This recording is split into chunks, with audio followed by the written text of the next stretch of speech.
to conclude with a brand new thing. I don't know if I'll do this every day, but every now and then, let's just get a little practical here. Little down home. And let's have a family life moment, practical parenting and relationship advice from yours truly. This is nothing but pastoral advice. You can take it or leave it. But today's moment of family life, I want to talk about raising kids for just a moment. You got kids, whether they're 3, 4, 5 years old, 9, 10, 11 years old, 15, 16, 17 years old, whatever it might be, you're raising kids. And your child has, let me just put this as blunt as I can, your child has a character flaw. Period. Every child has a character flaw.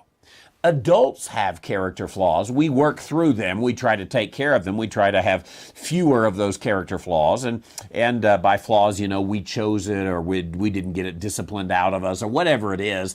It really is a character flaw. Your child has one. Now, I think that in the past, let's go back to, I don't know, you probably got to go back to the 1970s and before that.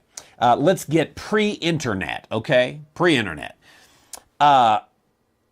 Before the internet, even if you lived in a large town, everybody lived in a small town because you lived in your neighborhood right there.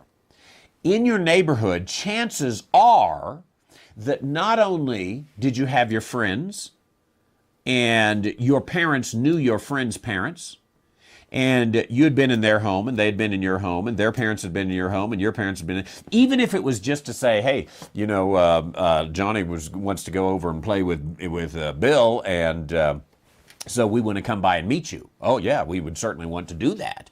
And so everybody in that little community knew each other. Whether you lived in Mayberry or you lived in you know, the Bronx, nonetheless, you had your little segment and you knew all the interactions. Your parents knew all the interactions. Now, you also had grandma was right there and grandpa was right there and aunts were right there and uncles were right there. And you had a church family that you went to that church family probably 2, 3, 4, 5 times a week for both Bible study and worship and prayer and fellowship events.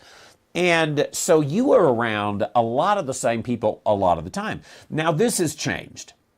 Today, our lives are very segmented. You go over here to the sports thing, and when you take your kid to the sports thing, it's 6 weeks, and you meet the parents all right then, and then you never see them again after that 6 weeks. And you take them to the music thing, and same thing. You got 6 weeks, and you meet those, and then you come over here, and you got the math club, and you take them to that, and then church. Well, church now is 1 hour, maybe 90 minutes on Sunday morning, and you hit 2 or 3 a month of those, and so life is so segmented that nobody really knows your kid, which means you can hide your child's character flaws. You know, in the past, again, let's go back to the 60s, 70s, and prior, there was such a close-knit, interconnected community that if your child was a bully, everybody knew your child was a bully. If your child was a liar, everybody knew your child was a liar. You know, if your child threw temper tantrums, everybody knew your child threw temper tantrums. If your child was, you know, I don't know, had an imaginary friend, everybody knew your child had an imaginary friend. These were not secret things. They were character flaws. I'll go ahead and call them that. They were character flaws, but they were not secret. Everybody knew it.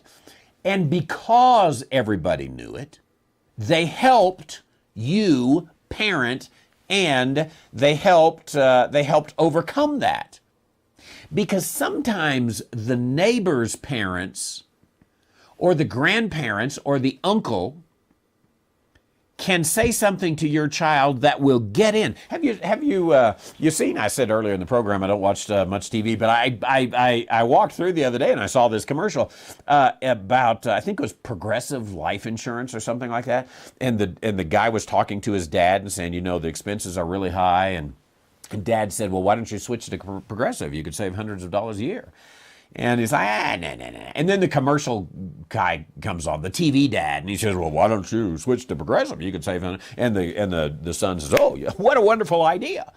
Sometimes the TV dad, the neighbor dad, the granddad, whatever, can help with these things. But we live in a segmented society, so we can always hide the character flaw. So we look perfect. And social media is designed to always hide the character flaw. We crop out the bad stuff. What I'm saying is if you're a mom or a dad, don't crop it out. Let it be there. Let the neighbors see the character flaw. Let the extended family, let the church family see the character flaw. I don't mean that there are some who go overboard on this and they just, put their laundry out there for everybody to see. You don't need that. But people can help you. They can give you advice. They can speak to your son or your daughter. There really is a blessing in not living in isolated, siloed communities, but rather to come together and build the relationships over time and not hide. Just, hey, there it is.